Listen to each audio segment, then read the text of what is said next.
أكبر الله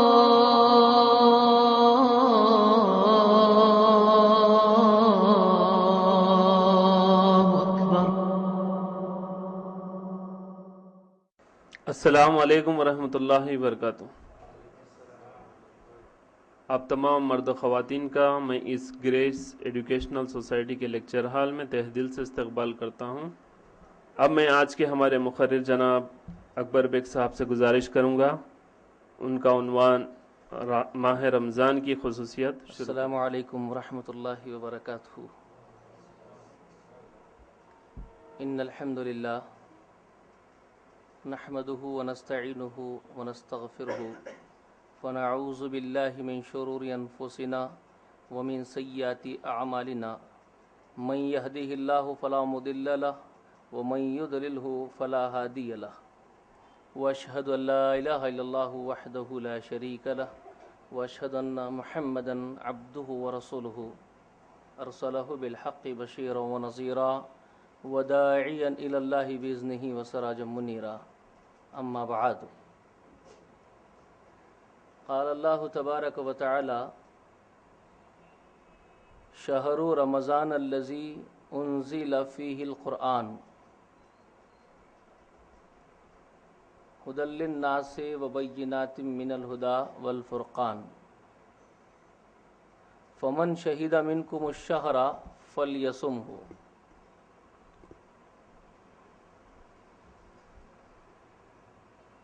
وقال الله تبارك وتعالى: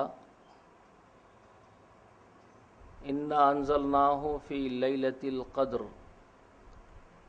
وما أدراك ما ليلة القدر ليلة القدر خير من ألف شهر.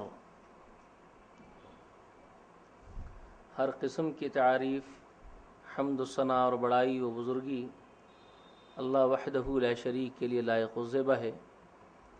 یقیناً اللہ تعالیٰ نے سارے عالم کو پیدا فرمایا اور سارے عالم کا وہی یکتا کارساز ہے، کرتا دھرتا ہے، وہی بگڑی بناتا ہے، وہی مشکلوں کو دور کرتا ہے، وہی حاجتیں پوری کرتا ہے. درود و سلام ہو تمام انبیاء پر، خصوصاً اللہ کی بے شمار رحمتیں اور برکتیں نازل ہو ہمارے سردار محمد رسول اللہ صلی اللہ تعالی علیہ وآلہ وسلم پر. اللہم صلی علی محمد وعلی آل محمد وبارک وسلم. آپ حضرات نے موضوع کے بارے میں ابھی سنا، رمضان کی خصوصیت. محترم سامعین و سامعات، رمضان کا مہینہ آتا ہے. علماء کرام سے ہم اس مہینے کی مناسبت بہت ساری باتیں سماعت کرتے ہیں، سنتے ہیں. کچھ باتوں پر میں توجہ دلانے کی کوشش کروں گا اللہ کی توفیق سے. آپ توجہ کے ساتھ سماعت کیجئے. وہی باتیں ہوں گی لیکن غور و فکر کی طرف میں آپ کی توجہ کو مبذول کرانا چاہوں گا، اس طرف پلٹانا چاہوں گا.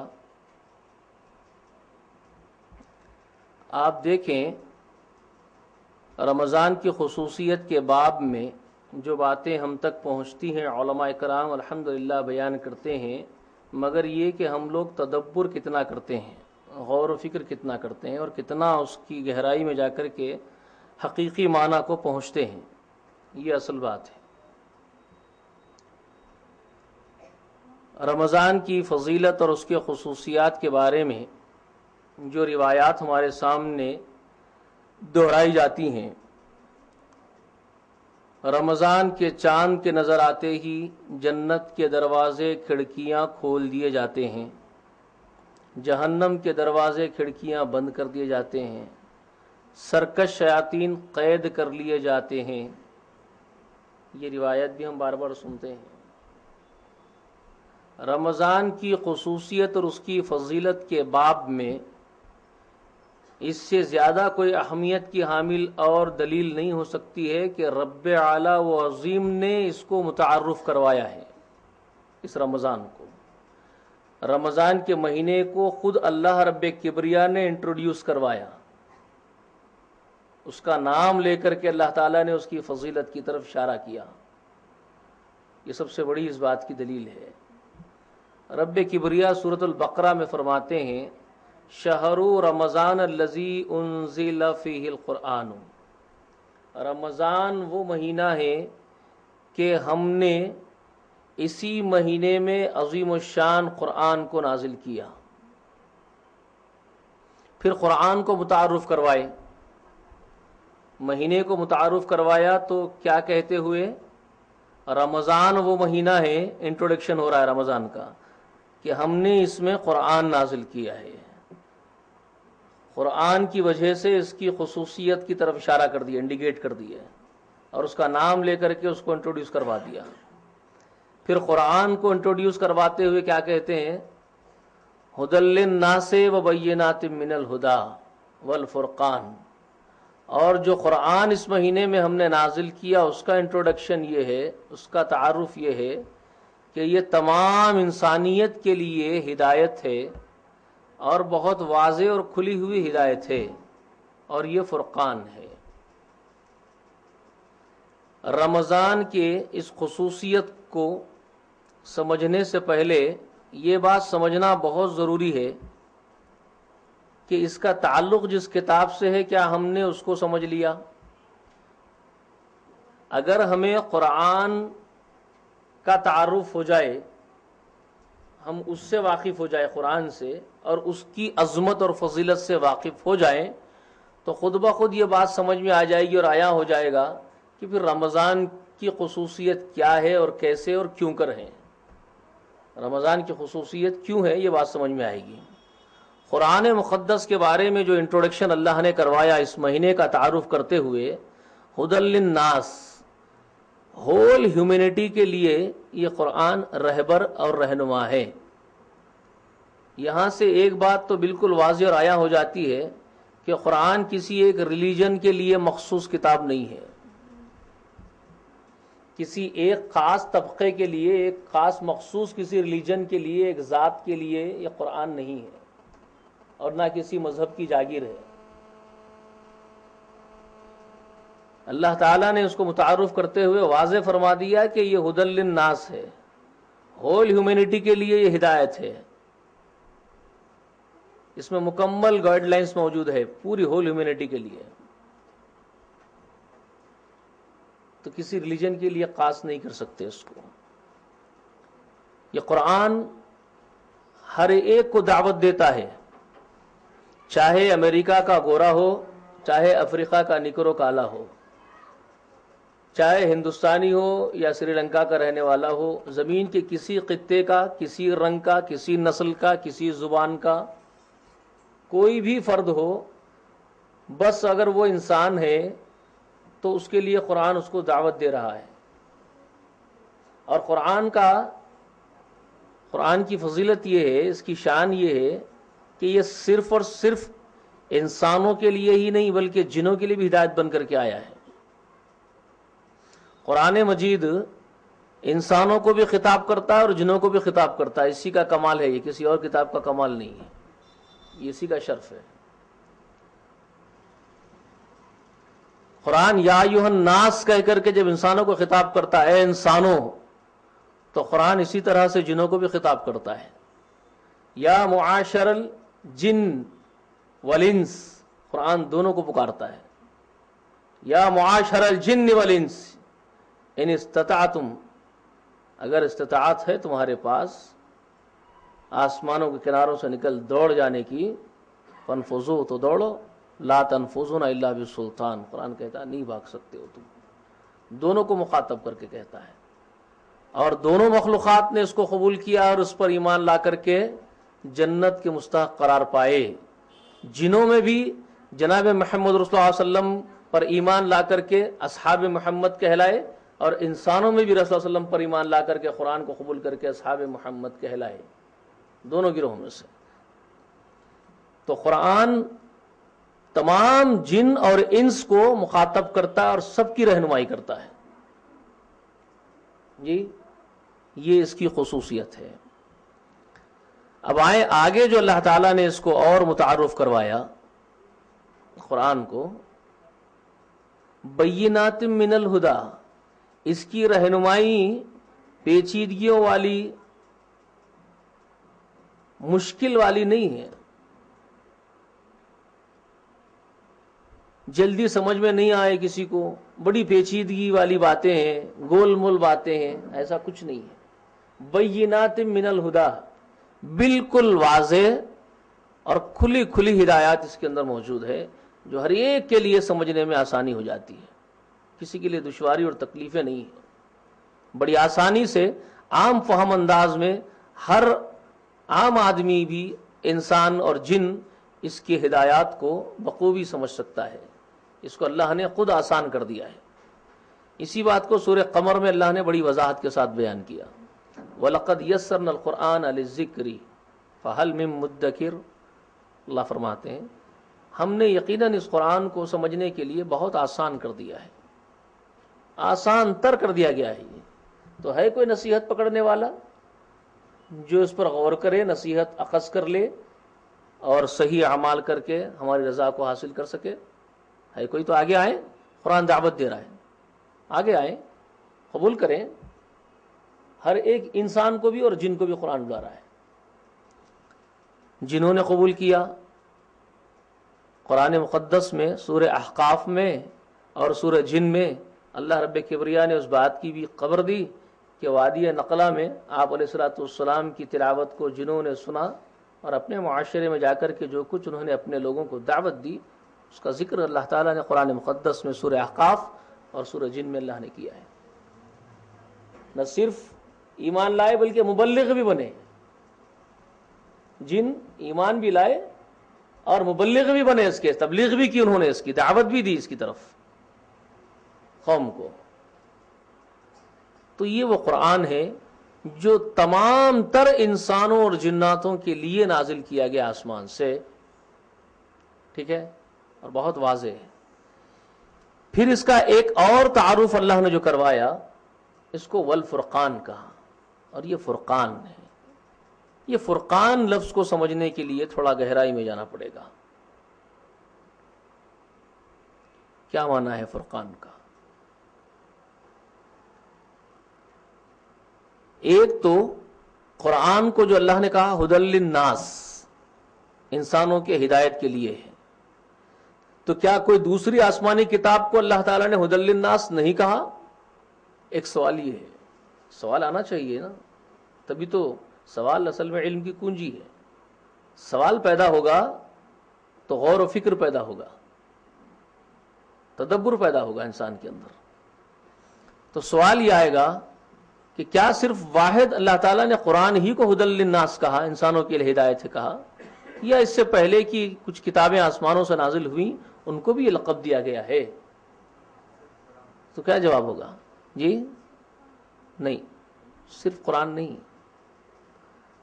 سورہ آل عمران کی ابتدائی آیات میں رب کبریا نے اس قرآن کا تعارف کیا، اس کا انٹروڈکشن ہے۔ کیا فرمایا؟ نزل علیک الکتاب بالحق مصدقا لما بین یدیہ وانزل التوراۃ والانجیل ہدی للناس من قبل۔ اللہ نے کیا کہا؟ یقیناً ہم ہی نے تورات اور انجیل نازل کیا تھا اس قرآن سے پہلے انسانوں کی ہدایت کے لیے۔ ہدی للناس کہا ان کو بھی۔ کن کو کہا ہدی للناس؟ تورات کو اور انجیل کو کہا، وانزل التوراۃ والانجیل من قبل ہدی للناس، ہم ہی نے اس قرآن سے پہلے انسانوں کی ہدایت کے لیے نازل کیا تھا تورات اور انجیل کو۔ وانزل الفرقان، مگر اب ہم فرقان اتار رہے ہیں۔ یہ انٹروڈکشن، اس کو فرقان کے حصے سے متعارف کروایا، انٹروڈیوس کروایا، کہاں؟ آل عمران میں۔ تو وہاں خبر دی کہ اس سے پہلے کی کتابیں تورات اور انجیل بھی انسانوں کی ہدایت ہی کے لیے ہم ہی نے اتارا ہے، ہم ہی نے نازل کیا تھا ان کو بھی، مگر اب ہم فرقان اتار رہے ہیں۔ تو اس کا کیا معنی ہے؟ اب فرقان اتارنے سے کیا مراد ہے اور کیوں اتار رہے ہیں فرقان؟ فرقان کیا چیز ہے؟ یہ بات ہے اصل سمجھنے کی۔ اگر وہ بھی انسانوں کی ہدایت کے لیے تھی تو پھر فرقان کی کیا حیثیت ہے؟ پھر اس کا کیا مقام ہے؟ پھر اس کا کیا ورک ہے، اس کا کیا کام ہے، یہ غور کرنا پڑے گا. بہت عظیم پروجیکٹ پر کام کرتی ہے قرآن. یہ اللہ کا وہ کلام، وہ کتاب ہے، یہ اللہ تعالیٰ کی طرف سے اترنے والی، جو تمام آسمانی تعلیمات کو تکمیل تک پہنچاتی ہے، کمپلیٹ کرتی ہے. اللہ تعالیٰ کے اس پورے پروجیکٹ کو کمپلیشن تک پہنچانے کا کام اس قرآن کا ہے، جو ہزاروں برس کا پروجیکٹ ہے، جو بے شمار انبیاء کے ذریعے سے ورک آؤٹ کروایا گیا. بے شمار انبیاء، 1.25 لاکھ انبیاء کم و پیش اس زمین پر اسی ایک پروجیکٹ پر کام کرتے رہے، اپنی ڈیوٹی انجام دیے ہیں، اور وہ کمپلیٹ ہوا ہے اس قرآن کے ذریعے، جناب محمد رسول اللہ صلی اللہ علیہ وسلم کے ذریعے سے. تو اس اعتبار سے اس قرآن کا اور صاحب قرآن محمد رسول اللہ کا جو مقام ہے وہ سب سے نمایاں ہے اور ممتاز ہے، تمام انبیاء اور رسول میں اور تمام آسمانی کتابوں میں ممتاز مقام ہے. اس کو فرقان کیوں کہا؟ اس سے ماسابق جتنی تعلیمات آسمان سے زمین پر اللہ تعالیٰ نے بندوں کے ہدایت کے لیے نازل کی، بندوں کے امتحان کے لیے اللہ تعالیٰ نے ان کے سپرد کر دی اپنی نعمت، اپنی امانت، تاکہ وہ اس امانت کی قدر کرے. اللہ یہ دیکھنا چاہتا تھا کہ کتنی قدردانی کریں گے ہمارے اس امانت کی. آزمائش کے لیے ان کے ہاتھوں میں ان کے سپرد کی گئی، ان کی نگرانی میں دی گئی، ان کو تحفظ کرنے کا ذمہ دیا گیا آسمانی کتاب کا. لیکن کیا کیا انہوں نے؟ کیا واقعی قدردانی کی، تحفظ کیا، نگہداشت کی اس آسمانی کتاب کی؟ ایسا نہیں کیے. مثل الذین حملوا التوراۃ ثم لم يحملوها کمثل الحمار يحمل اسفارا. سورہ جمعہ میں اللہ فرماتے ہیں ان کی مثال جو تورات کے حاملین بنائے گئے، ذمہ دار بنائے گئے، پھر انہوں نے اس کے ذمہ داری کو پورا نہیں کیا، ان کی مثال گدھے کی ہے جو بہت سارا بوجھ لاد لینے والے گدھے ہوتے ہیں. گدھوں کو یہ بھی پتہ نہیں ہوتا ان کی پیٹھ پر کیا چیز رکھی ہوئی ہے. کوئی اہمیت کی چیزوں کو ڈال دیجئے تب بھی اس کے پاس کوئی اہمیت نہیں ہوگی، یا کوئی مٹی کے بوریے ڈال دیجئے بس وہ تو لے کے چلنا اس کا کام ہے، وہ کوئی قدردانی وغیرہ نہیں کرتا ہے. تو اللہ نے فرما دیا کہ ان کی مثال گدھوں کی ہے جو بس بوجھ لے کے لاد کے چلنا جانتے ہیں، کوئی قدردانی نہیں جانتے. کیا کیا انہوں نے؟ قدر نہیں کی، گدھوں کی مثال پیش کر دی، جانوروں کے مانند اس کے ساتھ سلوک کیا اور تحریف کر دی ہے اپنے منمانی. اسی لیے سورہ بقرہ جب نازل ہوئی مدینہ شریف کے اندر ہجرت کرنے کے بعد، پہلی سورہ جو اتری مدینہ میں وہ بقرہ تھی. مکہ مکرمہ میں مشرکین جاہل لوگ تھے، امی لوگ تھے، ان کو بیسکس ہی نہیں معلوم تھے. تو رب کبریا نے جو مکی صورتوں میں تربیت و نصیحت کی انسانوں کو، وہ بیسکس سکھایا، اللہ کی معرفت سکھائی، اللہ کی وحدانیت کی طرف اشارہ کیا، وہ ان کو سکھایا توحید کیا ہے. پھر آخرت کی فکر دلائی، ان کو بتایا کہ مرنے کے بعد بھی زندگی ہے، جی اٹھنا ہے تم لوگوں کو، وہاں حساب دینا ہے. یہ بیسکس تھے، ان کو یہ بتایا گیا. رسالت کے ادب وغیرہ بتائے گئے، رسول کیا ہوتے ہیں. مگر مدینہ میں چونکہ وہ اہل کتاب تھے، وہ اللہ کو جانتے تھے، آخرت معلوم تھی، سب کچھ تھا، تو ان سے جو خطاب ہوا ہے مدنی صورتوں کے اندر، مدنی صورتوں کے خطاب کی نوعیت مکی صورتوں سے آپ کو مختلف ملتی ہے. اس کی سبب کیا ہے؟ یہی اس کی وجہ ہے کہ وہ جاننے والے لوگ تھے، تو بار بار ان کو جھنجھوڑا گیا. یا اہل الکتاب، اے اہل کتاب کہہ کر کے ان کو خطاب کیا، بار بار جھنجھوڑتے ہوئے. لا تلبسوا الحق بالباطل، حق اور باطل کو خلط ملط مت کرو، کیونکہ تم کیا کر رہے ہو تم کو بھی معلوم ہے، تم خلط ملط کر رہے ہو. جھنجھوڑتے تھے. اللہ کی آیات تھوڑی تھوڑی قیمتوں پر مت بیچو. تھوڑی قیمتوں سے مراد حقیر دنیا کو ترجیح دے کر کے اخروی زندگی کو فراموش کر دینا، اخروی زندگی کو اس دنیاوی قیمت کو راضی ہو کر کے بیچ دینا ہے. اللہ کی آیات تو جھنجھوڑتے گئے، اللہ تعالیٰ کو ڈراتے گئے، دھمکاتے گئے. جی ہے نا. یہی بات سورۃ البقرہ میں رسول اللہ صلی اللہ علیہ وسلم اور صحابہ اکرام سے اللہ تعالیٰ فرماتے ہیں افتطمعون، کیا تم لوگ اس بات کی تمنا لیے بیٹھے ہو، امیدیں لیے بیٹھے ہو، ان یؤمنوا لکم، کہ یہ تمہارے ساتھ ایمان والے بن جائیں، اہل کتاب بھی تمہارے ہم قدم ہم پلہ ہو جائیں، تمہارا ساتھ دیں، تمہارا تعاون کریں گے یہ اہل کتاب، تمہاری یہ امیدیں ہیں کہ یہ تمہارے جیسے ایمان والے بن جائے، تمہارے قدم سے قدم ملا کر کے، کندھے سے کندھا ملا کر کے یہ تمہارے نصیر بن جائے تمہارے دین کے لیے. تمہاری یہ تمنا ہے. صحابہ کی تمنا تھی، رسول اللہ علیہ وسلم بھی امید کے بیٹھے تھے ان سے کہ کتاب والے ہیں، سمجھدار ہیں تو کچھ ساتھ دیں گے ہمارا.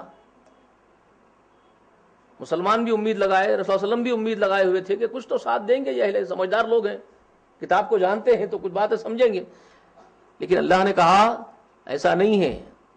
قد کان فریقا منهم يسمعون کلام اللہ ثم يحرفونه من بعد ما عقلوه وهم يعلمون. اے نبی، یقیناً اس میں ایک ایسا گروہ ہے جو اللہ کے کلام کو سنتا ہے اور پھر اس میں تحریف کر دیتے ہیں. یہ لوگ اس کو بدل دیتے ہیں سننے کے بعد. ثم يحرفونه، پھر اس کو بدل دیتے ہیں. اور ایسا بدل دینے والا عمل ان کا نادانی کی وجہ سے نہیں ہے کہ چلو بھائی کچھ جانتے نہیں ہیں بیچارے، لا علمی میں کر رہے ہوں گے، قصدن نہیں کر رہے ہوں گے، انجانے میں ان سے عمل ہو رہا ہوگا. ایسی بات بھی نہیں. اللہ نے فرمایا ایسا نہیں ہے. من بعد ما عقلوه وهم يعلمون، اس کے بعد کرتے ہیں کہ ان کو معلوم بھی ہے، عقل بھی ہے اور وہ معلوم بھی رکھتے ہیں. سب کچھ معلوم ہے ان کو کیا کر رہے ہیں. وہ سمجھ بھی رہے ہیں، عقل بھی ہے ان کو، وہ کر رہے ہیں، بدل رہے ہیں، ان کو خود اس کی سمجھ ہے، وہ بدل رہے ہیں.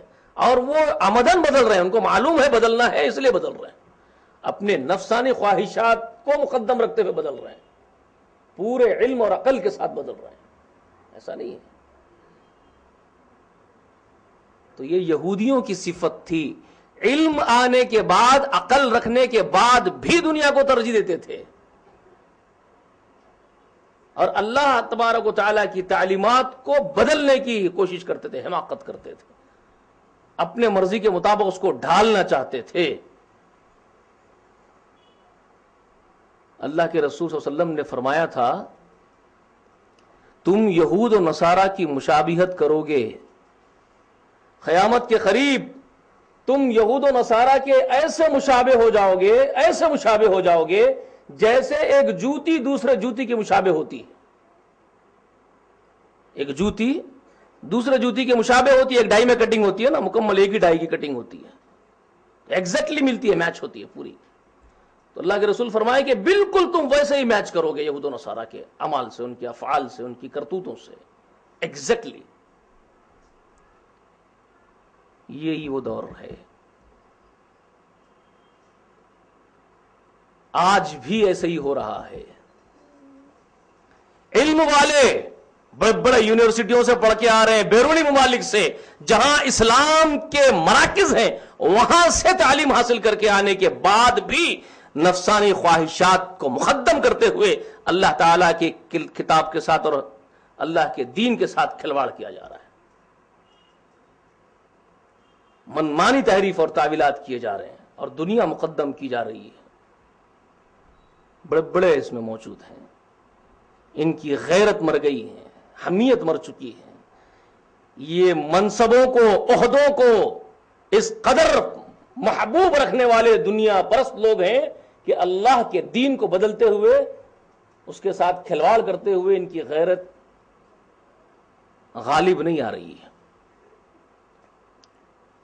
اور کوئی تو بہت ہی واضح انداز میں کر رہا ہے بغیر کسی تکلف اور ڈر کے. لندن کے گود میں جا کے بیٹھتا ہے، وہاں سے اپنے فتاووں کا اجرا کرتا ہے، کینیڈا کو جاتا ہے، وہاں سے زیڈ سیکیورٹی لے کر کے دنیا کا دورہ کرتا ہے اور اللہ تعالیٰ کے کلام کو سر عام بدلتا ہے. سر عام اللہ کی کتاب بدلی جاتی ہے، تحریف کی جاتی ہے اس میں پورے اثر و رسوخ کے ساتھ. اور ملحدین مکمل اس کا تعاون کرتے ہیں پوری دنیاوی سطح میں، عالمی سطح پر. اور بے وقوف جاہل مسلمان اس کو ہاتھوں ہاتھ لیتے ہیں. بالکل ہو رہا ہے یہ کام، آج مکمل وہی کام ہو رہا ہے.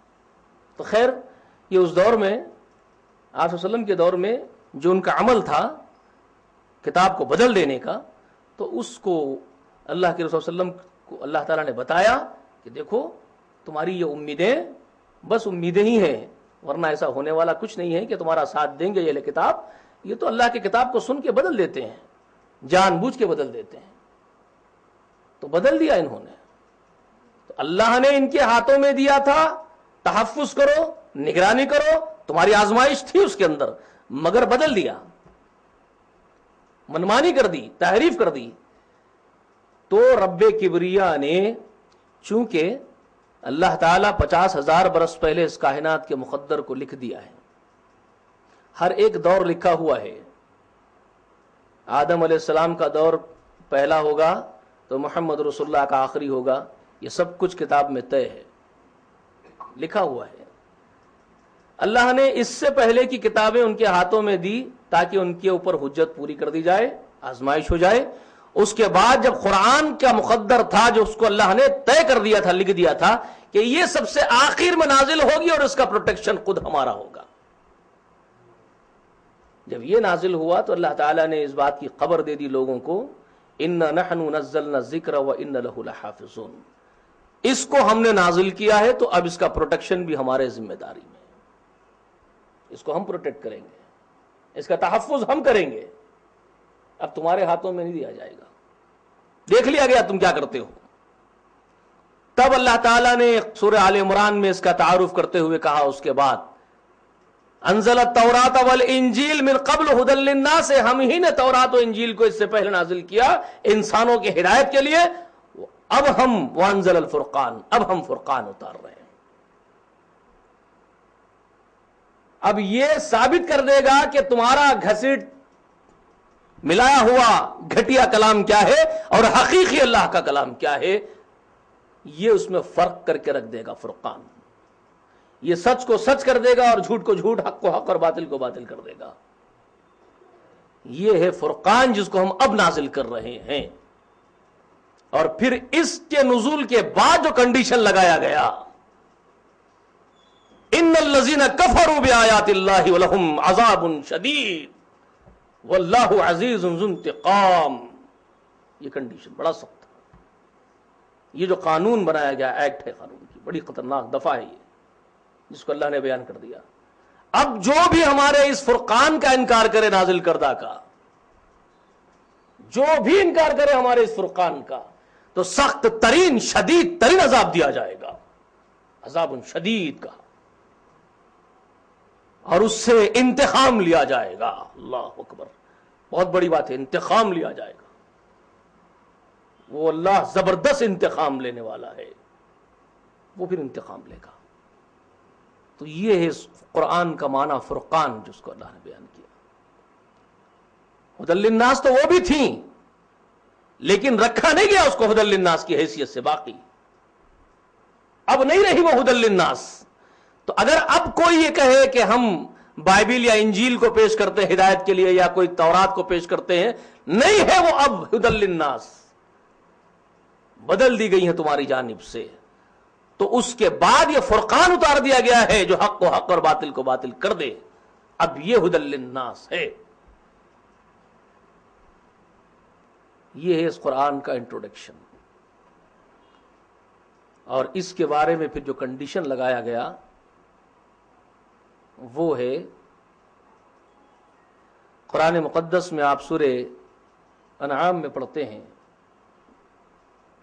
اللہ رب کبریا فرماتے ہیں، انا انزلنا علیک الکتاب بالحق مصدقا لما بین یدیہ من الکتاب ومہیمنا علیہ فاحکم بینہم بما انزل اللہ، سورہ مائدہ میں ہے، معاف کیجئے گا، فاحکم بینہم بما انزل اللہ ولا تتبع ہواہم عما جاءک من الحق۔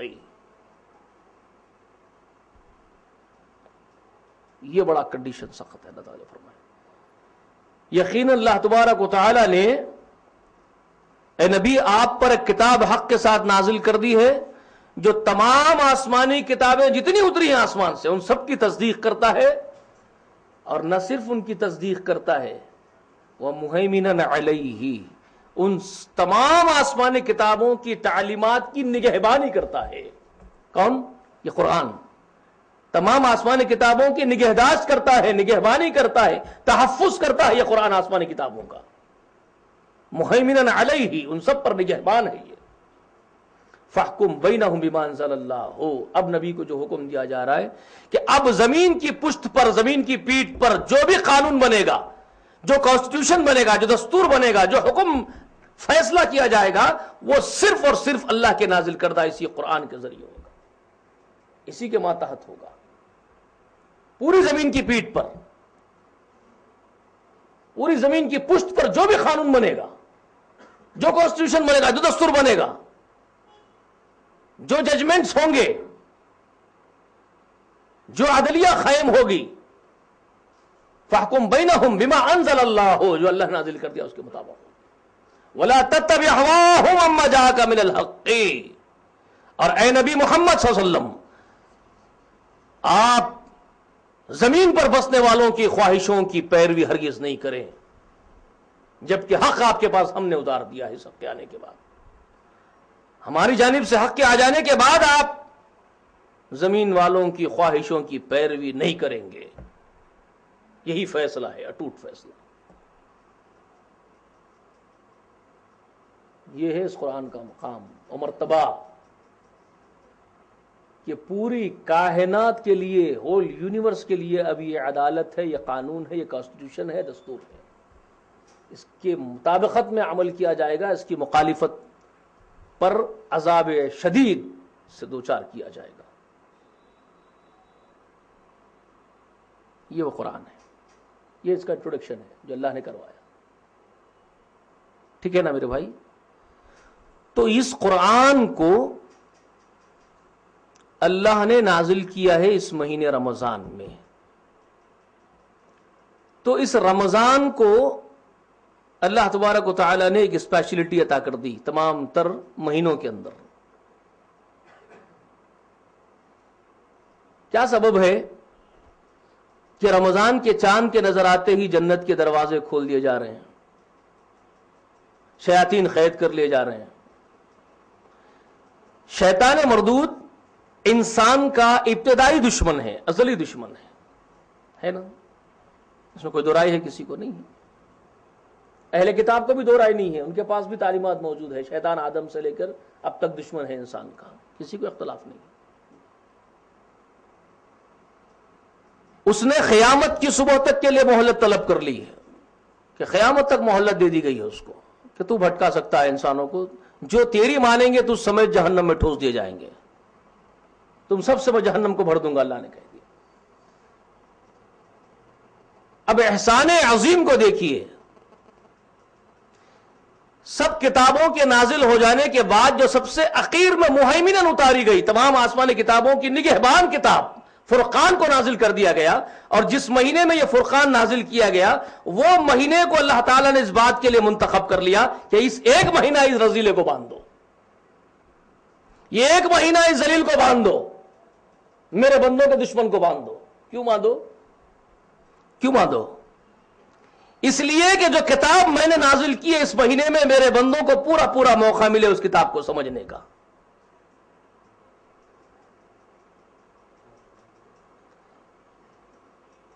اس کتاب والے مہینے میں میرے بندوں کو پورا پورا موقع کھل کر کے دے دو کہ وہ کتاب کو سمجھ سکے، میری اس کے قریب آئے، اس پر تدبر کرے، اس پر غور و فکر کرے، اور میرا قرب حاصل کرنے کی جستجو کرنے والے بن جائیں، ایک فکر پیدا ہو جائے ان کے اندر۔ اور یہ اسی وقت ممکن ہوگا جب تک یہ رزیلہ بنا رہے گا۔ اس کو باندھو، یہ ہے اس کی خصوصیت۔ حدیث تو سنتے بار بار ہے، کیا رمضان کا چاند نظر آتا ہے ابلیس کو باندھ دیا گیا، لیکن کیوں باندھا گیا؟ تدبر کیا کبھی؟ پھر رمضان ہی میں کیوں باندھا گیا، کسی اور مہینے میں کیوں نہیں باندھا گیا؟ اس لیے کہ رمضان قرآن کا مہینہ ہے، قرآن کو سمجھانا چاہتا ہے باری تعالیٰ اس مہینے کے اندر، تو باندھ دیا دشمنوں کو تاکہ دشمن بنا رہے، تو اللہ کے بندوں کو کچھ موقع نصیب ہو جائے، مہلت نصیب ہو جائے سمجھنے کی، ورنہ وہ تو سمجھنے نہیں دے گا۔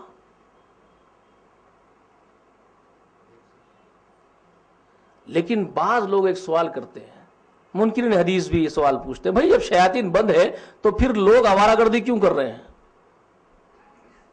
شیاطین اگر بند ہے، حدیث میں آیا ہے آپ کے پاس، حدیث میں ہے آپ کی کہ شیاطین کو باندھ دیا جاتا ہے، تو پھر باندھے ہوئے ہیں تو پھر کیوں آوارہ گردی ہو رہی ہے؟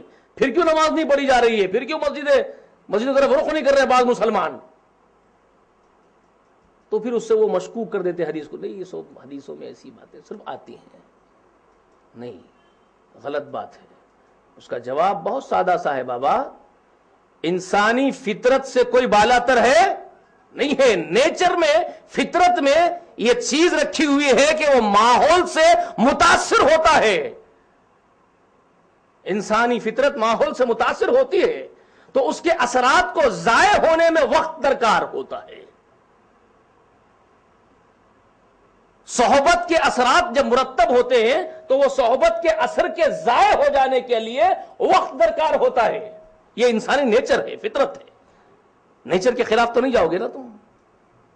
اب جب 11 مہینے جگری دوست بنائے تھے اس ابلیس کو، والہانہ سے محبت تھی جی، اٹھتے بیٹھتے اس سے یارانہ تھا، تو اس صحبت کا، اس یارانے کا جو اثر تم پر پڑ گیا تھا، اس اثر کے ضائع ہونے میں 1 مہینہ تم سے نکل جاتا ہے، وہاں بھی غفلت برتتے ہو۔ تو یہ نیچر کا تقاضا ہے۔ جو جس قدر گہری دوستی کرے گا وہ اتنا ملوث رہے گا اس کے اندر، جو کم دوستی کیا جلدی ضائع ہو جائے گا اس کے اندر سے اثر۔ یہ ہے بات، سمجھ میں آ گئی نا میرے بھائی؟ اسی لیے علامہ اقبال کہتے تھے، عشق قاتل سے بھی، مقتول سے ہمدردی بھی، غور کیجئے، عشق قاتل سے بھی، مقتول سے ہمدردی بھی، کس سے محبت کی جزا مانگے گا؟ اور سجدہ خالق کو بھی، ابلیس سے یارانہ بھی، حشر میں کس سے عقیدت کا صلہ مانگے گا؟ پوچھتے تھے۔ سجدہ خالق کو بھی ہے اور یارانہ ابلیس سے بھی ہے، ابلیس سے یارانہ بھی ہے، تو حشر میں کس سے عقیدت کا صلہ مانگے گا؟ تو مسلمان کا تو یہ حال ہے، وہ تو یار بنا ہوا ہے، خاص دوست، تو اس کی چھاپ جو پڑ گئی وہ نکلنے میں وقت لگتا ہے۔ ورنہ رب کبریا کا یہ عظیم احسان ہے کہ ہمارے دشمن کو باندھ کے ہم کو مہلت دیتا ہے، تم سے دور کر کے تم کو مہلت دیتا ہے دشمن کو۔ کتنا بڑا عظیم احسان ہے یہ، اور کیا احسان چاہیے اللہ کا بتائیے؟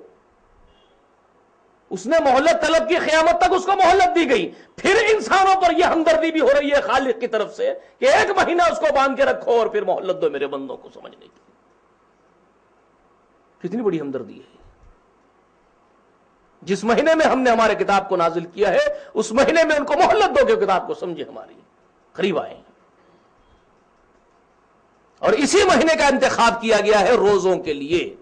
روزے بھی کسی اور مہینے میں منتخب ہو سکتے تھے میرے دوستوں، پھر روزوں کا انتخاب رمضان ہی میں کیوں ہوا ہے؟ کبھی غور کیا ہم نے اس پر؟ کیا خصوصیت ہے رمضان کی، ماہ رمضان کی؟ جی سب سے پہلے جاننا پڑے گا روزہ کیا چیز ہے، معلوم ہوگا روزہ کیا ہے تو معلوم ہوگا کہ پھر رمضان میں کیوں اس کو منتخب کیا گیا۔ عربی میں کیا کہتے ہیں روزے کو؟ صوم۔ صوم کس سے مشتق ہے؟ اس کا اشتیاق کیا ہے؟ امساک۔ صوم کا اشتیاق امساک۔ امساک کا معنی ہے رک جانا، جی روک لینا، رک جانا، روک دینا۔ امسکا یمسکو ہے نا، تو امساک روک لینا، رک جانا، امساک اس سے صوم ہے۔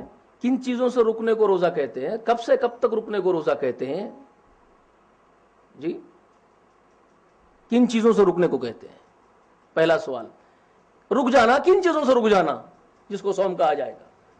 حلال چیزوں سے رک جانا، کھانا، پانی، بیویوں سے ملاقات کرنا، یہ چیزوں سے رک جانا، اس کو کہتے ہیں روزہ۔ حلال ہے، سب حلال ہے، کھانا حلال ہے، پانی پینا حلال ہے، بیویاں حلال ہیں، لیکن رک رہا ہے بندہ کس کے لیے؟ اللہ کے حکم پر رک جانا۔ اللہ نے کہا رک جاؤ، رک گئے، اس کو کیا کہا جاتا ہے؟ یہ روزہ ہے۔ کب سے کب تک رکنا؟ کیا وقت ہے اس رک جانے کا؟ کیا پورا مہینہ رک جانا؟ جیسے کہ رمضان کے بارے میں اللہ نے کہا فمن شہد منکم الشہر فلیصم، جو تم میں سے اس مہینے کو پالے وہ رک جائے، روزہ رکھ لے. تو کب تک رکے؟ پورا مہینہ، ٹوٹل پورا مہینہ 24 گھنٹوں کے اعتبار سے. کیا معنی ہے اس کا پھر؟ فمن شہید منکم الشہر، تم میں سے جو بھی اس مہینے کو پائے فلیصمہ، اس کو چاہیے وہ رک جائے. اگر منکرین حدیث سے یہ بات پوچھے کہ حدیث کو ہٹا دو اور قرآن کو مانو تو بیٹا 24 آورس رکنا پڑے گا. جی اگر خالی قرآن کے متن کے اعتبار سے فیصلے کیے جائیں گے، صرف متن سے کام نہیں چلتا، بھی ہونا چاہیے کب سے کب تک، کتنا ٹائم ہے، سب معلوم ہونا. اس کی تعلیمات محمد رسول اللہ صلی اللہ تعالی علیہ وآلہ وسلم دیتے ہیں. ٹھیک ہے، کب سے کب تک؟ ہاں قرآن نے اس کا اشارہ بھی کیا ہے. کب سے کب تک کا اشارہ قرآن نے اشارہ کیا، تفصیل نہیں بیان کی، تفصیل حدیث میں ملتی ہے. اشارہ کیا ملتا ہے کب سے کب تک ہے؟ احل لکم لیلۃ الصیام رفث الی نسائکم ہن لباس لکم وانتم لباس لہن.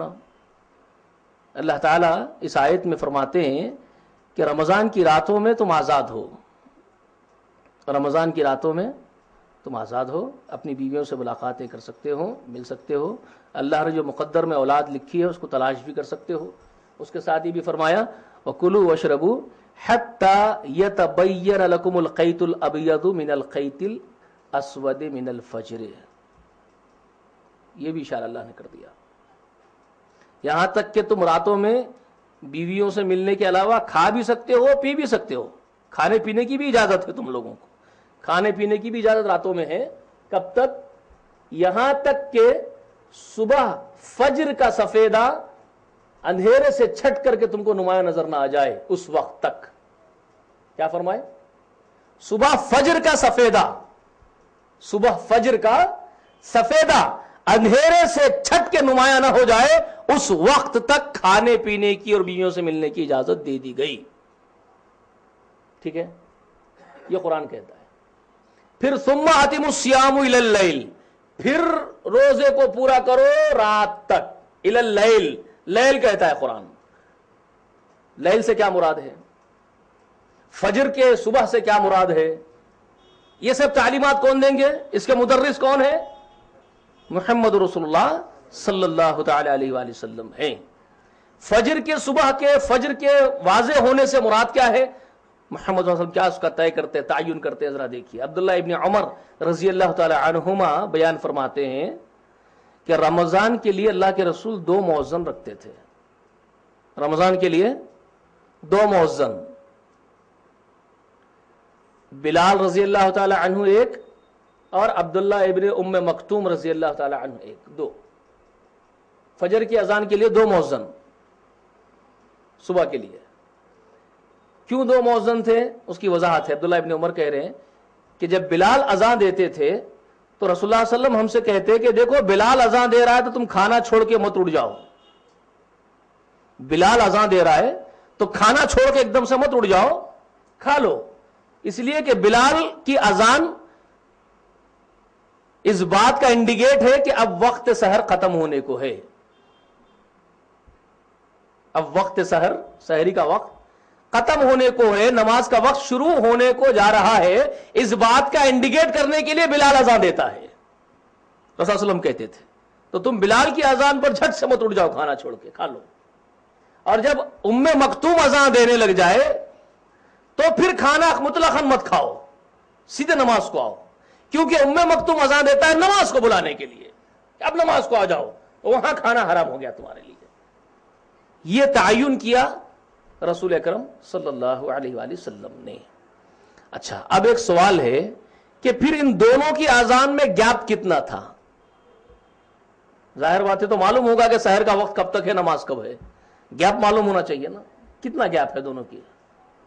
ڈسٹینس کتنا ہے؟ عبداللہ ابن عمر رضی اللہ تعالی عنہما فرماتے ہیں کہ ان دونوں کی آذانوں میں جو وقفہ تھا، گیپ، وہ صرف اتنا تھا کہ بلال اذان دے کے سیڑھیوں سے نیچے اترتے تھے تو ام مکتوم سیڑھیوں پہ چڑھتے تھے.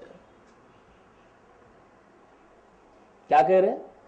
بلال اذان دے کے سیڑھیوں سے نیچے اترتے تھے تو ام مکتوم سیڑھیوں پہ چڑھتے تھے. اتنا ہی وقفہ تھا.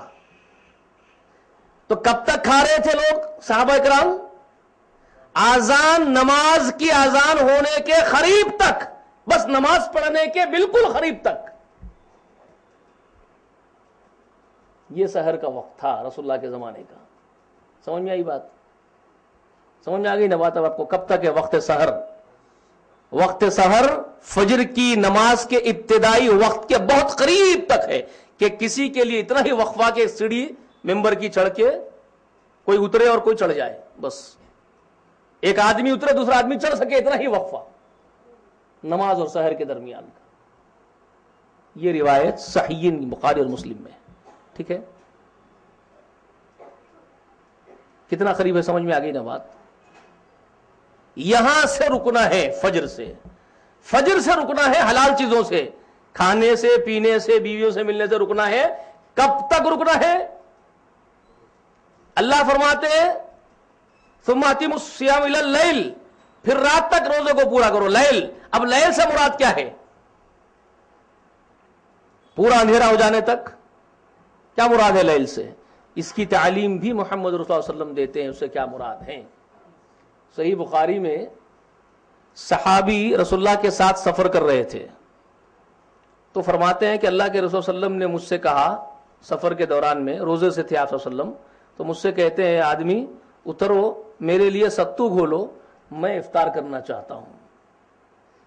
تو یہ صحابی کہتے ہیں کہ اللہ کے رسول ابھی ابھی سورج ڈوبا ہے، اس کی شعائیں، اس کی لالی نظر آ رہی ہے، بہتر ہوتا کہ ہم کچھ دیر انتظار کر لیتے، کچھ وقفہ، تاکہ وہ پورے غروب ہونے کا ہم کو یقین ہو جائے.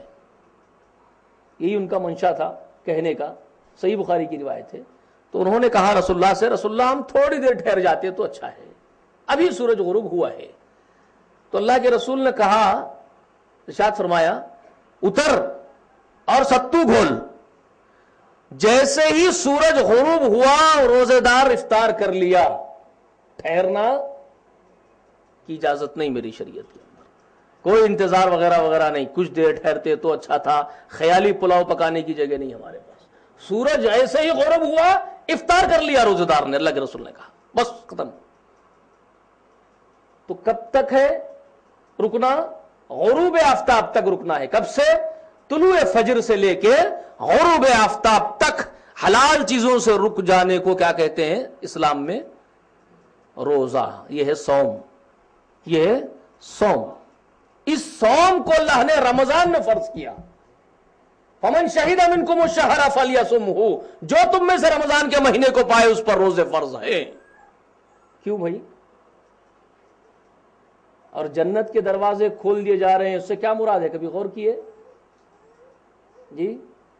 روزہ کیا سکھا رہا ہے؟ پہلی بات یہ غور کیجئے، روزہ کیا سکھا رہا ہے آپ کو؟ رکنا سکھا رہا ہے، صبر سکھا رہا ہے. روزہ کیا سکھا رہا ہے؟ روزہ صبر کی پریکٹس کروا رہا ہے. روزہ رک جاؤ، اللہ جس سے رکنے کا حکم دے رہا رکو. آپ کھا رہے ہو کھانا، پانی پی رہے ہو آپ روزے میں؟ نہیں نا. کیوں؟ کس نے روکا ہے کھانے سے؟ جی اللہ نے روکا ہے تو رک گئے. پانی پینے سے کس نے روکا ہے؟ اللہ نے روکا ہے تو رک گئے. تو روزہ اس بات کی طرف اشارہ کر رہا ہے اور یہ احساس دلا رہا ہے آپ کو کہ ارے او نادان بندے، حلال چیزوں سے رک سکتا ہے اللہ کے حکم پر. اللہ نے کہہ دیا کھانے سے رک جا، رک گیا. اللہ نے کہا پانی سے رک جا، رک گیا. بیوی سے صحبت سے رک جا، رک گیا. ارے پھر حرام چیزوں کا ارتکاب کرتے ہوئے تو کیسے بھول گیا کہ تو اللہ کا بندہ ہے؟ پھر اللہ کے منع کردہ ہر حرمات کا مرتکب ہوتے ہوئے کیسے بھول گیا کہ تو اسی کا بندہ ہے اور اس کا حکم ہے رک جانے کا؟ پھر کیوں نہیں رکتا تو؟ یہ احساس دلا رہا ہے روزہ جی. اور دن بھر جب آپ رکے حلال چیزوں سے، طلوع فجر سے روکے غروب آفتاب تک، تو پھر افطار میں کیا نعمتیں آپ کے سامنے رکھ دی گئی ہے؟ ذرا غور کیجئے. رمضان میں جتنے میوے کھاتے ہیں لوگ کیا کسی اور مہینے میں اتنے میوے میسر آتے بھی ہیں کسی کو؟ بتائیے، کھاتے ہیں؟ جی تصور بھی نہیں کرتے ہیں کھانے کا اتنے میوے جتنے رمضان میں ملتے ہیں، افطار کے وقت ملتے ہیں نا میرے بھائی؟ ہر قسم کا میوہ کھا رہے ہیں نا؟ اور جنت کن چیزوں سے بھری ہوئی ہے؟ بار بار قرآن کیا کہہ رہا ہے جی؟ ہر قسم کے میووں سے لبریز ہے جنت، ہر قسم کے مشروبات سے لبریز ہے جنت، ہر وہ نعمت سے لبریز ہے جنت، بڑے بڑے محلوں سے آراستہ ہے جنت، انتہائی خوبصورت حوروں سے بھری ہوئی ہے جنت جی۔ جب اے بندے حلال چیزوں سے میرے حکم پر تو اپنے آپ کو روک لیا، اپنے نفس کو روک لیا، تو مغرب میں بے شمار نعمتیں میری کھا رہا ہے، میوے ہی میوے تناول کر رہا ہے۔ یہ ہے جنت کی کھڑکیاں تیرے لیے کھول دی گئی، جنت کا مشاہدہ کر رہا ہے تو میووں کا، جنت کی نعمتوں کا مشاہدہ ہو رہا ہے اس صبر کے بعد تو ذرا سوچ، پوری زندگی صبر کرے گا میرے حکم پر تو اس سے کھربوں گنا بڑی جنت تجھے جب مل جائے تو کیا ہوگا تیرا جی؟ بات سمجھ میں آئی میری؟ روزے کا کانسیپٹ سمجھ میں آیا؟ اور رمضان کی خصوصیت معلوم ہوئی کیا ہے؟ جنت کے دروازے کھول دینے سے کیا مراد ہے جی؟ ابلیس لعین کو کیوں بند کیا گیا ہے؟ تاکہ ہم قریب آئے اس کلام کے، غور و فکر کا موقع پورا دیا جائے۔ اور روزہ متقی بناتا ہے نا، تقوی اللہ تعالیٰ پیدا کرنا چاہتے ہیں بندوں کے اندر۔ کیوں رمضان ہی میں؟ کیوں کسی اور مہینے میں کیوں نہیں؟ اس لیے کہ قرآن مقدس ہدایت اور توفیق ثابت ہوتا ہے متقیوں کے لیے۔ کن کے لیے ہوتا ہے؟ متقیوں کے لیے ہوتا ہے۔ جیسے ہی قرآن کھلا، اوپن ہوا، اپنے آپ کو انٹروڈیوس کروایا قرآن نے، کیا کہا؟ الف لام میم ذالک الکتاب لا ریب فیہ ھدی للمتقین الذین یؤمنون بالغیب۔ جنت دیکھے کیا؟ غیب ہے۔ اللہ کو دیکھے کیا؟ غیب ہے۔ فرشتے دیکھے؟ غیب ہے۔ جہنم دیکھے؟ غیب ہے۔ قرآن یہ چیزوں کو پختہ کر دیتا ہے، اس یقین کو، اس ایمان کو، اور پرہیزگاروں کے لیے ہدایت بنتا ہے، متقیوں کے لیے۔ اور روزہ کیا کرتا ہے؟ لعلکم تتقون، تاکہ تمہارے اندر تقوی آ جائے۔ روزہ تقوی پیدا کرنے والی عبادت ہے۔ روزہ سکھاتا ہے پرہیزگاری کس کو کہتے ہیں، وہ سکھاتا ہے۔ اللہ کے حکم پر کھانے سامنے رکھا ہوا تو نہیں کھا رہا ہے بندہ، کیا کر رہا ہے؟ پرہیزگاری کر رہا ہے۔ کس بات کی پرہیزگاری کر رہا ہے؟ اللہ کے حکم کی۔ اللہ نے حکم دے دیا پرہیز کرو دن میں کھانے سے، فجر سے مغرب تک پرہیز کرو، کھانا مت کھاؤ۔ پرہیزگاری کر رہے ہیں کہ نہیں کر رہے ہیں آپ؟ نہیں کھا رہے ہیں آپ کھانا۔ اللہ نے کہا پرہیزگاری کرو، پانی مت پیو روزے کی حالت میں، آپ پی رہے ہیں۔ پرہیزگاری پیدا ہو رہی ہے آپ کے اندر، پختہ ہوتی جا رہی ہے کہ نہیں؟ رک رہے نا؟ یہی چیزوں کو اللہ تعالیٰ اس کے ذریعے سکھاتا ہے کہ بندو میرے حرام کردہ چیزوں سے مکمل مجتنب ہو جاؤ، تو پھر میری نعمت بھری جنت تمہارے لیے ہے۔ تو قرآن مجید سے فیضیاب ہوں گے روزہ رکھنے کے بعد۔ جب تقوی آئے گا، روزے کے ذریعے تقوی پیدا ہوگا تو قرآن ہدایت ثابت ہوگا۔ اسی لیے قرآن کا مہینہ چونکہ رمضان ہے تو رمضان میں روزوں کو اللہ نے فرض کیا، تاکہ رمضان میں میرے بندوں کو متقی بنایا جائے، تاکہ وہ کتاب اللہ سے فیضیاب ہو جائے۔ تو ساری چیزوں کا مقصد کیا معلوم ہوا؟ اللہ کی کتاب سے وابستگی، کتاب اللہ سے وابستگی، ہر چیز کا مقصد۔ اور اس رمضان میں ایک رات کو اللہ نے اتنی عظیم رات بنا دیا، اتنی عظیم رات بنا دیا بندوں کے لیے کہ بندوں پر احسانات کا کیا عالم ہے۔ دیکھیے بندوں پر جو اللہ تعالیٰ کے احسان ہیں، اللہ اکبر۔ ہماری عمریں کتنی ہوتی ہے صاحب؟ میکسیمم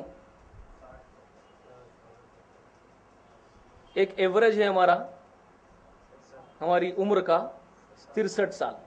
کتنی؟ ہماری زندگیوں کا ایوریج کیا ہے؟ 63 سال. ہمارے نبی کی زندگی سے اس کو فکس کر کے تعین کر کے دکھا دیا گیا. ٹھیک ہے، 63 سال ایک ایوریج ہے معمولی زندگی. ہو سکتا ہے کسی کو زیادہ ملے، کسی کو کم ملے، کوئی میکسیمم جیے، کوئی منیمم جیے، جس کی جتنی لکھی جائے گا، لیکن ایک ایوریج جو ہے وہ 63 سال ہے. 80 سال، 100 سال، 80 سال کے بعد تو ہوش و حواس بھی نہیں رہتے، کیا بول رہے ہیں کیا کر رہے ہیں کچھ سمجھ میں بھی نہیں آتا، ہے نا؟ ہے کہ نہیں؟ اللہ کے احسانات پر ذرا غور کیجئے میرے بندے. تیرا دشمن تجھے ورغلاتے ورغلاتے جہنم کا مستحق بنا دیتا ہے. میں نے اس کو مہلت دی ہے، وہ اپنا کام کر رہا ہے، وہ تمہیں بھٹکا رہا ہے. تو میرے احسان پر ذرا غور کرو. میں تم کو ایک رات بھی عطا کر رہا ہوں کہ ایک رات لرزتے ہوئے میرے سامنے کھڑے ہو جاؤ، سراپا پوری عمر کا اجر دے دوں گا تم کو. اللہ اکبر. اِنَّا أَنزَلْنَاهُ فِي لَيْلَةِ الْقَدْرِ، یقیناً ہم نے ہماری اس عظیم کتاب کو، قرآن کو، ایک قدر و منزلت والی رات میں اتارا ہے بندو. اور تم کیا جانتے ہو وہ قدر والی رات کیا چیز ہے؟ لیلۃ القدر خیر من الف شہر، وہ ایک رات 1000 مہینوں سے بھی زیادہ افضل ترین رات ہے. اور 1000 مہینوں میں کتنے سال بنتے ہیں معلوم ہے؟ 83 سال سے زائد کا وقفہ ہے. 83 برس سے زیادہ بنتے ہیں. بندے کی عمر سے بھی زیادہ حصہ اللہ اس کو اجر دینا چاہتے ایک رات میں. اور وہ رات کس سے وابستہ کی گئی؟ اسی اللہ کی کتاب سے. اسی کے نزول کے سبب اللہ اس کے نزول سے اتنا خوش و خرم ہے کہ اللہ تعالیٰ اس کے نزول کا جشن بندوں کی معافی سے منا دینا چاہتا ہے. اینیول سیلیبریشن کی رات، تمام لوگوں کے فیصلے اس رات میں کیے جائیں. مقدرات میں کیا ہے ان کی، فرشتوں کو بھیج دیا جائے اس رات کو، تمام کاموں کے امر اور اوامر دے کر کے زمین پر. اور 1000 مہینوں سے زیادہ کا اجر بندوں کے لیے لٹا دیا جائے اس رات میں. جی یہی ہے سورہ یونس میں جو کہا، قل بفضل اللہ وبرحمتہ فبذلک فلیفرحوا هو خیر مما یجمعون، اس قرآن کے بارے میں ہے. اس سے میلاد النبی نکالے نادان لوگ اس آیت سے. قل بفضل اللہ وبرحمتہ کس کے بارے میں کہا؟ یا ایھا الناس قد جاءتکم موعظۃ من ربکم وشفاء لما فی الصدور وہدی ورحمۃ للمؤمنین فبذلک، کیا کہا اس کے بعد؟ قل بفضل اللہ وبرحمتہ فبذلک فلیفرحوا هو خیر مما یجمعون. انسانوں تمہارے پاس تمہارے رب کی طرف سے بہترین نصیحت نامہ آ چکا ہے. سینوں کے امراض کے لیے شفا یابی نازل ہو چکی ہے. دلوں کی قدرت کو مٹا دینے والا شفا نازل کر دیا ہم نے قرآن کی شکل میں. اور جو سراپا ہدایت ہے، رحمت ہے مومنوں کے لیے. کہہ دیجئے نبی کو کہا جا رہا ہے، نبی کہہ دو قل بفضل اللہ، اس کا نازل ہونا اللہ کے فضل خاص سے ہے، وبرحمتہ اور اس کی خصوصی مہربانی سے ہے. فبذلک فلیفرحوا، تو جس کو خوش ہونا ہو، جشن منانا ہو، وہ اس نزول کے عوض خوش ہو سکتا ہے. اس قرآن کے نزول کے سبب خوش ہو سکتا ہے. خوش ہونے کا اس کو پورا حق حاصل ہے نزول قرآن کے سبب. ہوا خیر مما یجمعون، یہ بہتر ہے ان کے تمام مجموعے سے. کیا؟ قرآن بہتر ہے. اس کو کہا فبذلک فلیفرحوا، سے جشن مناؤ آمد مصطفیٰ صلی اللہ علیہ وسلم پر. یہ نکال لیا. کہاں سے لائے رے؟ کس نے کہا تم سے؟ کیا اللہ نے کہا؟ خود رسول اللہ نے کہا کہ میری آمد پر جشن مناؤ، ہر سال یوم میلاد کے دن عید منا لو؟ کس نے کہا؟ غلط بات ہے. بات سمجھ میں آئی کہ قرآن کے رسول. تو وہ ایک رات جس میں قرآن نازل کیا گیا 1000 مہینوں سے افضل ترین. اور وہ کب آتی ہے؟ اس رمضان میں. کب آتی ہے؟ اللہ کے رسول صلی اللہ علیہ وسلم فرماتے ہیں کہ مجھے بتایا گیا تھا وہ کب ہے، مگر آپس میں 2 بھائی لڑ رہے تھے، 2 آدمی جھگڑ رہے تھے، تو دونوں کا جھگڑا چھڑانے کے لیے، صلح کرنے کے لیے آپ صلی اللہ علیہ وسلم اٹھ کے گئے مسجد سے باہر، اور ان دونوں کے جھگڑے کو رفع دفع کرنے میں وہاں الجھ کے رہ گئے آپ صلی اللہ علیہ وسلم، اور یہ جو بات آپ کو بتائی گئی تھی اللہ تعالیٰ آپ صلی اللہ علیہ وسلم کے ذہن سے نکال دیا. اللہ ہی نے بتایا، اللہ ہی نے اٹھا لیا. اللہ کی بڑی حکمت تھی اس کے اندر. تو آپ صلی اللہ علیہ وسلم نے فرمایا اب میں بھلا دیا گیا ہوں، مجھے یاد نہیں ہے، اللہ تعالیٰ نے بھلا دیا مجھے، میں بھلا دیا گیا، لیکن آخری عشرے میں کوئی ایک ہے. کہا آخری عشرے میں کوئی ایک ہے، تو تم اس کو تلاش کرو آخری عشرے کی تاخراتوں میں. آخری عشرے میں بھی کب ہے؟ تاخراتوں میں، آلٹر نائٹس میں تلاش کرو اس کو. 21ویں رات، 23ویں، 25ویں، 27ویں اور 29ویں رات میں تم اس کو تلاش کرو. تلاش کرو سے مراد پوری رات عبادتیں کر کے اللہ تعالیٰ سے مناجات، التجائیں، استغفار کرتے ہوئے، معافیہ مانگتے ہوئے، اللہ کو خوش کرنے کے لیے جدوجہد کرتے ہوئے وہ رات گزار دو. اگر وہ نصیب ہو جائے تو ایک رات کا اللہ کو راضی کرنے والا عمل 83 برس سے زیادہ اجر دے دے گا. پوری عمر کامیاب ہو جائے گی. شیطان کی کمر ٹوٹ جائے گی، چاروں خانے چت ہو جائیں گے اس کے. تو اللہ تبارک و تعالی اس طرح بندوں کو اجر دینا چاہتے ہیں. شیطان بھٹکانے کا کام کرے گا، ہمارا دشمن ہے کھلا ہوا، لیکن ہمارے خالق کے احسانات اور اس کے رحم کا، ممتا کا عالم دیکھیے. دشمن کے کرتوتوں کو مٹا دینا چاہتا ہے، اس کی کوششوں کاوشوں پر پانی پھیر دینا چاہتا ہے اللہ تبارک و تعالی، اور اپنے بندوں کو بخش دینے کے بہانے چاہتا ہے. تو اللہ تعالیٰ نے جس رات میں قرآن کو اتارا اس کو منتخب کر لیا اپنے بندوں کو بخش دینے کے لیے. کہا 83 برس سے زائد کا اجر ہم عطا کر دیں گے ہمارے بندوں کو، جو کہ عمروں سے زیادہ ہو جاتا ہے ان کی. جی الحمدللہ حمدن کثیرا. کتنے بڑے احسانات ہیں اس رب اعلی عظیم کے، اور یہ سب طفیل میں مل رہے ہیں. کس کے؟ قرآن مقدس کے نزول کے طفیل میں یہ سب کچھ نعمتیں اللہ تعالیٰ کی ہم کو حاصل ہو رہی ہیں. لیکن ہم نے اس سے کتنی وفاداری کی ہے؟ سوال یہ ہے ہم کتنے وفادار ہیں اس کلام کے، اللہ کے. میرے دوستو وقت ہے کلام اللہ سے ہم لوگ جڑ جائیں، وابستہ ہو جائیں، والہانہ اس سے محبت کریں تو وقار بہت بلند ہوگا. ہم جب اس کے محبوب ہو جائیں گے، اس کو محبوب رکھیں گے، سینے میں جگہ دیں گے، اس سے محبت کریں گے، اس کی خدمت کریں گے، اور والہانہ محبت ہمارے دلوں میں اس کی ہو جائے گی نا، تب کیا ہوگا جانتے ہیں؟ جی حضرت عمر بن خطاب رضی اللہ تعالی عنہ فرماتے ہیں، اللہ کے رسول نے فرمایا ان اللہ یرفع بہذا الکتاب اقواما ویضع بها الاخرین. بے شک اللہ تعالی قوموں کو رفعت اور بلند کرتا ہے اس کتاب کے ذریعے سے. اس کتاب کے طفیل میں اللہ بلندی عطا کرتا ہے، رفعت عطا کرتا ہے قوموں کو، اور اسی کی وجہ سے ذلیل بھی کیے جاتے ہیں. جو اس سے محبت نہ کرے، اس کو فراموش کر دے، اس کو پسے پشت ڈال دے تو ذلت اور رسوائی مقدر کر دی جاتی ہے. اس سے وابستہ ہو جائے تو پھر بلندی عطا کی جاتی ہے. اور آج ہماری پستی کا حال جو ہے وہ اسی کی وجہ سے ہے. جی یہودیوں کے نقش قدم پر جو ہم چل رہے ہیں نا، قرآن میں تعویلات کر کے اپنے نفس کو مقدم کرتے ہیں. تو علامہ اقبال نے کہا تھا خود بدلتے نہیں قرآن کو بدل دیتے ہیں. ہوئے کس درجہ فقہان حرم بے توفیق، کہ غلاموں کا یہ مسلک ہے کہ کتاب ہے ناقص، یہ سکھاتی نہیں مومن کو غلامی کے طریق. بہت گہری بات ہے. عام سطح میں ہم جیسے لوگ، میرے جیسے لوگ کیا سمجھیں گے؟ بہت اونچی سطح کی بات کہی تھی علامہ اقبال نے اس وقت، عالمی سطح کی بات کہی تھی.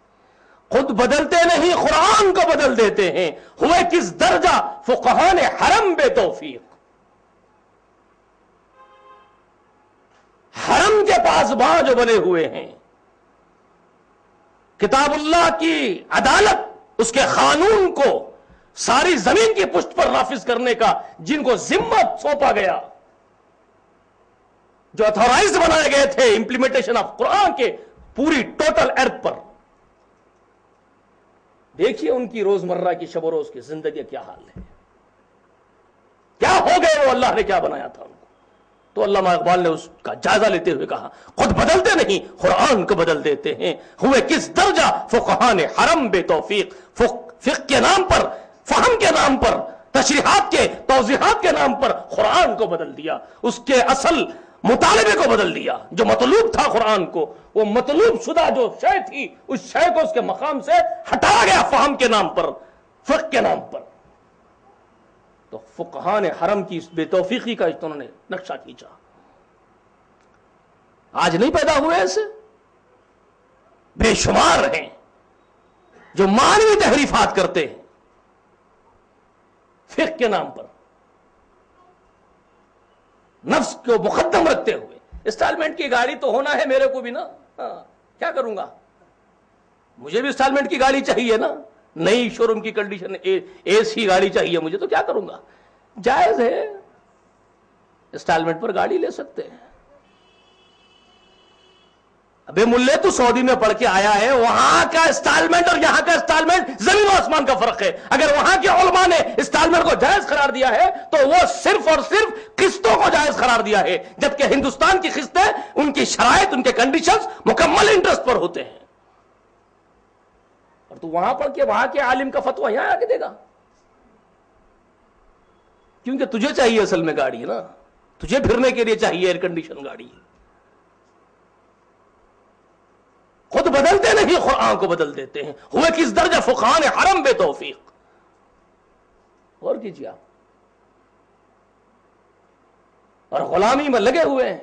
تو علامہ اقبال کہتے ہیں غلاموں کا یہ مسلک ہے کتاب ہے ناقص، کیونکہ ان لوگوں کو غلامی کے طریقے نہیں سکھایا نا یہ قرآن، اس لیے ان کے لیے ناقص ہے۔ یہ سکھاتا نہیں ہے مومن کو غلامی کے طریق۔ یہود و نصارہ کو جو مائی باپ بنا کے بیٹھے ہوئے ہیں ان کی گود میں، قرآن نے اس کا حکم نہیں دیا ہے نا۔ یہ ہے، اسی لیے تو آج رذیل ذلت خور ہو چکے ہیں پورے کے پورے، مر رہے ہیں، مٹ رہے ہیں، مٹیں گے، کس کا قصور ہے؟ وہ معزز تھے زمانے میں مسلمان ہو کر، تم خوار ہوئے تاریخ خورا ہو کر۔ علامہ اقبال کہتے ہیں وہ معزز تھے صحابہ کرام، اونٹ چرانے والے، بکریاں چرانے والے، جن کے جھبوں میں 14 پیوند ہوا کرتے تھے، اللہ تعالیٰ نے کیسے رفعت بخشی ہے ان کو؟ وہی حضرت عمر ابن خطاب جس کے جھبے میں 14 پیوند ہوتے تھے، جس نے اس حدیث کو بیان کیا ہے رسول اللہ کی، ان اللہ یرفع بہذا الکتاب اقواما، اللہ رفعت بخشتا ہے قوموں کو اس کتاب کے ذریعے۔ اور اسی عمر نے کہا تھا رسول اللہ صلی اللہ علیہ وسلم سے اس روز، جس روز اللہ کے رسول نے کہا بیماری کی حالت میں میرے پاس سیاہی اور قلم لے آؤ تاکہ میں تم لوگوں کو کچھ لکھوا دوں نصیحتیں، تو عمر ابن خطاب نے والہانہ قرآن سے محبت اور وابستگی کا اظہار کرتے ہوئے کہا حسبنا کتاب اللہ یا رسول اللہ، اللہ کے رسول آپ اس مشقت والے بیماری میں، اس تکلیف میں مزید مشقتیں جھیلے ہم کو گوارا نہیں ہے، پھر آپ کے بعد ہمارے پاس اللہ کی کتاب تو ہوگی، ہم اس کا ایک لمحے کے لیے بھی اس کو اپنے سجدہ نہیں کریں گے، وہ ہمارے لیے کافی ہو جائے گی۔ یہ وہ عمر تھے، رب کبریا نے اس عمر کو جو رفعت بخشی، سارا جہاں اس بات پر شاہد ہے، تاریخ میں سنہرے اوراق لکھ دیے گئے کہ عمر کے دور کی ترقی نہ کائنات میں پھر کبھی کوئی دیکھے گا۔ کیا ترقی تھی، 6 بر اعظم فتح ہو گئے، کسرا کے خزانے اونٹوں پر لاد کر کے ہیرے جواہرات سونے چاندی کے ڈھیر عمر کے قدموں میں پڑے ہوئے تھے۔ اللہ نے ایسے رفعت بخشی، قرآن کے محبوب کو اللہ نے ایسے رفع کیا، اور آج ہم خوار ہو رہے ہیں، ذلیل ہو رہے ہیں، لوگوں کی ٹھوکروں میں پڑے ہوئے، جوتوں میں پڑے ہوئے، تو سبب تم ذلیل ہوئے تاریخ قرآن ہو کر۔ اللہ نے کہا یہ رسوائی اور ذلت صرف اللہ کے کتاب سے دوری کا نتیجہ ہے اور کچھ نہیں۔ آج بھی اگر ہم اس سے وابستہ ہو جائیں اللہ رفعت بخشے گا، بلندی بخشے گا، لیکن ممکن شاید نہیں ہے، میں نہیں جانتا کیا حالت ہوں گے، اللہ بہتر جانتا، وہ کب ہوگا، وہ دور کب آئے گا مجھے نہیں معلوم، یہ تو مٹنے کا دور ہے۔ دیکھیے پوری زمین کے حالات کیا ہو رہے ہیں، پوری زمین کو دیکھ لیجیے کیا حالات سے ہم گزر رہے ہیں، لیکن کسی کو فکر ہے؟ ذرہ بھی نہیں ہے میرے دوستو۔ بات ختم کرنا چاہیے، وقت ہو چکا ہے، ہماری حالات بہت خراب ہے۔ وقت ہے کہ رمضان کے جتنے بھی وقت ہمارے پاس اب بچ چکا ہے اس کو ابھی غنیمت جان لے، اس کے دن کو، اس کے راتوں کو غنیمت جا رہے ہیں کہ ایک گھڑی کو غنیمت جانے، خوب خوب اللہ تعالیٰ کے سامنے استغفار کریں، روئیں، گڑگڑائیں، اللہ کے کلام سے وابستہ ہو جائیں اور خیر طلب کریں، شاید کہ اللہ تعالیٰ ہم پر رحم کر دے۔ وآخر دعوانا ان الحمد للہ رب العالمین۔ السلام علیکم ورحمۃ اللہ وبرکاتہ۔ سبحانک اللہم وبحمدک، نشہد ان لا الہ الا انت۔ سبحان اللہ وبحمدہ، سبحان اللہ العظیم، سبحان اللہ وبحمدہ، سبحان